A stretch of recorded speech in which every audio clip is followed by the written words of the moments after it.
రాష్ట్రంలో జరుగుతున్న తీరు సోషల్ మీడియా అనే దాంట్లో ఇష్టారీతిగా ప్రవర్తించి రావణ అనే వ్యక్తి ఉగ్రవాద చర్యలకు పాల్పడే వ్యక్తులకు ప్రేరేపిస్తున్నట్టుగా సంఘ విద్రోహ శక్తిలాగా ఒక నక్సలైట్కి భావజాలానికి తగ్గట్టుగా అదే హిందూ వ్యతిరేకవాదిగా సెక్యులర్ అని చెప్పేసుకొని సో ఇట్లాంటివన్నీ చూసుకొని హిందూ దోషిగా ప్లస్ నక్సలైట్ భావజాలం ఉన్నట్టుగా అతను వాక్యాల్ని పరిగణలో తీసుకొని పోలీస్ శాఖ వారు అతని మీద పలు సెక్షన్ల మీద ఆయనకి రిమాండ్ పంపించారు. ఈ కోర్టుకు సంబంధించిన వాదోపవాదనలు తెలిసిన తర్వాత అతనికి శిక్ష పడుతుందా లేదంటే 3 సంవత్సరాల నుంచి 7 సంవత్సరాల లోపు జైల్లో ఉండాల్సి వస్తుందా అనేది అది తదుపరి కార్యాచరణ.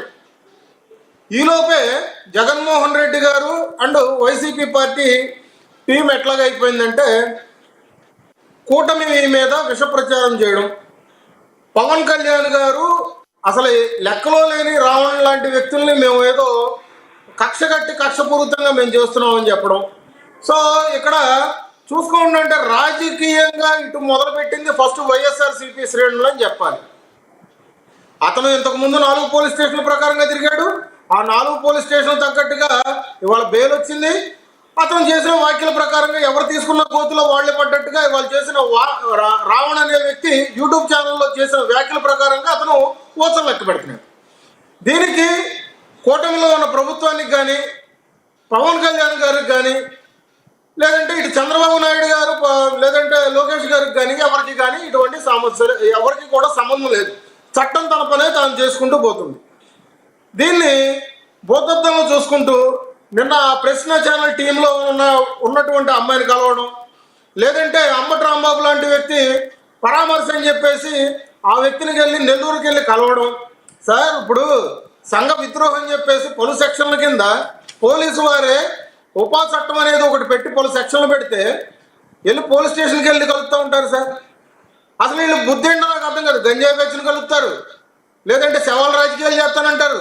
ఇవాళ జైల్లో రిమాండ్లో ఉన్న వ్యక్తిని ఉపా చట్టం కింద పెట్టిన వాళ్ళ వ్యక్తిని కూడా వెళ్ళి కలిసి ఇవాళ దీనికంతా కారణం ఏదో అమాయకుడు అతనేదో శుద్ధపోస అన్నట్టుగా ఇవాళ ప్రెస్ మీట్లో చెప్పి మాటలు పరిస్థితి.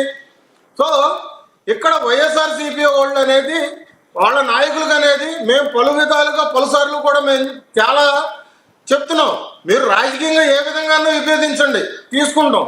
కానీ ఒక సంఘ విద్రోహం అనేటువంటి ఒక నేర చరిత్ర ఉన్నటువంటి వ్యక్తిని, ఒక పలు కూటమి మీద విష ప్రచారాలు చేసిన వ్యక్తిని మీరు ఈరోజు మీరు సానుభూతితనంగా వెళ్ళి అతనికి మద్దతుగా ఇవాళ మాట్లాడుతున్నారంటే ప్రజల్లో మీకు ఆ బలం తగ్గబట్టే కదా 11కి మీరు పడిపోయారు. మరి ఈరోజు మీరు చేస్తున్న పరిస్థితి ఏంటి? దానికి తోడు రాజద్రోహం అని మాట్లాడుతున్నారు.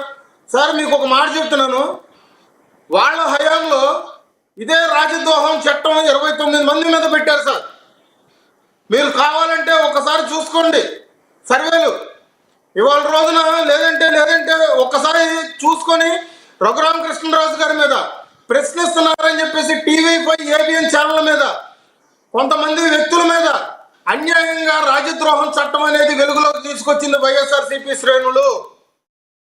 ఇవాళ ఈ ఉపా చట్టం అనేది రావణ మీద ప్రయోగించడం అనేది తప్పన్నట్టుగా మాట్లాడుతున్నారు. ఆయన మీద పెట్టిన సెక్షన్లు ఇవాళ తప్పన్నట్టుగా చెప్తున్నారు. అదేవిధంగా పేరు నాని కానీ కొడాలి నాని ఇలాంటి వ్యక్తులు కానీ మీరు తెలుసుకోవాల్సిన విషయం ఏంటంటే ఉపమా చట్టం అంటారు. సార్ మనం ప్రజానాయకులు సార్ 4 సార్లు గెలిపించారు కొడాలి నాని లాంటి వ్యక్తిని. అటువంటి వ్యక్తి వాళ్ళ రోజున ఉప్మా చట్టం ఇడ్లీ చట్టం అని అవహేళన చేస్తారా? రాజ్యాంగాన్ని, న్యాయ వ్యవస్థని ఇట్లా దిగజార్చేటట్టుగా మాట్లాడతారా? మనం కొంచెం ప్రజల్లో తిరుగుతున్నాం.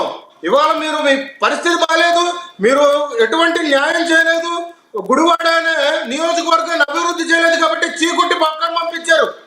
అయినా మీకు ఇవాళ బుద్ధి రాకుండా రాజ్యాంగబద్ధంగా ఉండాల్సిన మీరు నాయకులు ఇవాళ మీరు ఇటువంటి విమర్శలు మీకు అసలు సరైన విమర్శలేనాయి? కొడాలి నాని లాంటి వ్యక్తికి చదువుకోలేదు, చదువుకోపోయినా కానీ సంస్కారం ఉండాలి కదా సార్. ఉప్మా చట్టం ఇడ్లీ చట్టం అని మాట్లాడతారా? ఇది వైఎస్ఆర్సీపీ నాయకులకు చెందింది. అది వాళ్ళ గుణం, అది వాళ్ళ సంస్కారం. ఇవాళ జగన్మోహన్ రెడ్డి గారు కూడా స్వయంగా వెళ్ళి ప్రశ్న ఛానల్ సంబంధించిన టీం మెంబర్స్ని కలిసి మీకు అండగా ఉంటానంటారు. ఏం సార్ రాజకీయం చేస్తున్నారా దీన్ని? ఇంకా 14 రోజులు రిమైండ్ చేశారు, కోర్టులో నడుస్తుంది. ఈలోపే మీకు అత్యుత్సాహం ఎందుకు?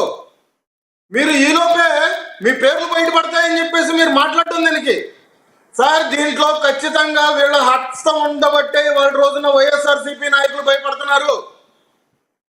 కృష్ణ రావణ్ అనే వ్యక్తిని వాళ్ళ రోజున మొత్తం అకౌంట్లన్నీ సీజ్ చేశారు, పలు అకౌంట్లు వాళ్ళ రోజున సీజ్ చేశారు. పోలీసులు ఈ విచారణని పూర్తిగా జరిగేంత వరకు చాలా పారదర్శకంగా ఉంటుంది. ఏదో సోమవారం మొదలుపెట్టి శనివారం పూర్తయ్యే పరిస్థితి కాదు. దీంట్లో వైఎస్ఆర్సీపీ నాయకుల హస్తం ఉంది. వాళ్ళు లక్షల రూపాయలు ఇవాళ రోజున అతను ఖాతాలో వేశారు కాబట్టి గుమ్మడికాయలు దొంగ ఎవరంటే మా భుజం తడుముకున్నట్టుగా వాళ్ళ పేర్లు రాకముందే ఇవాళ రోజున బయటకు వచ్చి ఇవాళ రోజున వాళ్ళు మాట్లాడుతున్నారు. సిగ్గుచేటుగా లేదు సార్ ఒక నేర చరిత్ర ఉన్న వ్యక్తిని వీళ్ళు మద్దతు తెలపడానికి.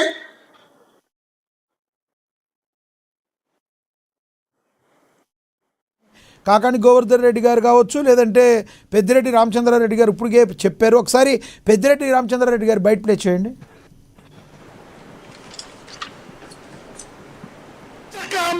రావణ్ అనే అతను మా పార్టీకి సంబంధించిన వాడు కాదు. ఆయన ప్రశ్నించింది పవన్ కళ్యాణ్. మరి ఏ విధంగా మేము ఆయన తీసుకొచ్చి ఇక్కడ మాట్లాడించాము? మేము మాట్లాడలేదు కదా.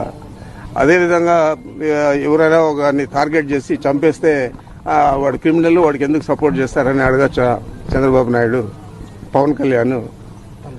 మరి అదేవిధంగానే కదా విజయవాడలో చంపేసి బూడిద కూడా దొరకకుండా వాళ్ళ తల్లికి చేసి అతన్ని ఇతను క్రిమినల్ అని చెప్పి మాట్లాడడం సబబేనా? మరి ఇలాంటివన్నీ కూడా తెలుగుదేశం పార్టీకి, జనసేన పార్టీకి వాళ్ళకి చెల్లుతాయి తప్ప మేము ఎప్పుడు కూడా క్రిమినల్స్ను ప్రోత్సహించడం లేదు. ఏదైనా న్యాయబద్ధంగా ఉండే వాళ్ళకి సపోర్ట్ చేస్తాం, ఏదైనా అన్యాయం జరిగిన వాళ్ళకి సపోర్ట్ చేస్తాం. అది తప్పంటే చంద్రబాబు నాయుడు ఏం అదేవిధంగా క్రిమినల్స్ అయితే చట్టాన్ని చేతిలో తీసుకొని చంపేస్తారని మేమంటున్నామని వైసీపీ వాళ్ళు అంటున్నారు. ఏమంటారు? ఇప్పుడు విజయవాడ కృష్ణలంక సాయి కృష్ణ కేసే తీసుకోండి. కూటమి ప్రభుత్వము అది 4 సభ్యులతో కలిపి సిట్ అధికారులను నియమించి వాళ్ళ రోజున చాలా స్పీడ్గా ఫాలోఅప్ చేస్తున్నారంటే దానికి కారణం ఎవరు? చంద్రబాబు నాయుడు గారు. మీకు ఇంకో విషయం, ఆ సిట్ అధికారులను నియమించిన తర్వాత 103 అనేది ఒక సెక్షన్ ఒకటి పెట్టారు. ఆ సెక్షన్కి దాకా చట్టం తెలుసా సార్ ఈ వైఎస్ఆర్సీపీ నాయకులకి? జీవిత ఖైదు నుంచి మరణ శిక్ష పడే శిక్ష అది. ఆ సెక్షన్ని వాళ్ళ రోజున మీరు సిట్ అధికారులతో పాటు అక్కడ కూటమి ప్రభుత్వం పెట్టింది. లక్ష్మీకాంత్ గారు ఇక్కడ అడిగేది ఏంటంటే, లక్ష్మీకాంత్ గారు చట్టం మరణశిక్ష విధిస్తే పర్లేదు, మీ ప్రభుత్వ హయాంలో సర్కిల్ సిఐగా ఉన్నాయన పూర్తి కూడా చేయడాన్ని మేము ఖండిస్తూ అంటున్నారు. నాగరాజ్ అనే వ్యక్తి ఫస్ట్ సస్పెండ్ చేసింది కూటమి ప్రభుత్వం సార్.